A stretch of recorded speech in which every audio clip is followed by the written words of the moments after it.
Movement হচ্ছিল, এলবোর কতটা movement হচ্ছিল? এতটা। ফ্র্যাকচার টাইপ ডিস্টাল হিউমারাস এইটা ছিল না, কমিউনেটেড সুপ্রাকন্ডালার এইটা ছিল, ফ্র্যাকচার টাইপ 4। 90 ছিল।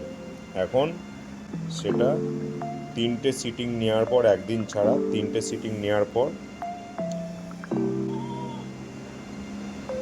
আর 5 ডিগ্রি বাকি আছে ফুল এক্সটেনশন হতে আর ফ্লেকশন হতে। Now post operative physiotherapy is ডান।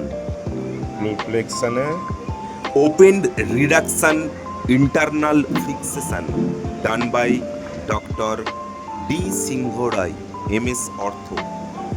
10, 90 থেকে 110 চলে এসছে।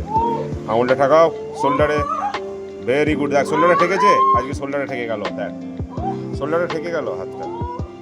এক্সটেনশনটা বাকি আছে, ফ্লেকশনটা করো, নিজে নিজে অ্যাক্টিভলি করো, নিজে নিজে ঠেকাও, দেখি কতটা ঠেকাতে পারছো। নিয়ে যাও, নিয়ে যাও, ঠেকাও পুরো এখন অ্যাক্টিভলি, পুরো ঠেকাও। Active assisted range of motion exercise করানো হচ্ছে।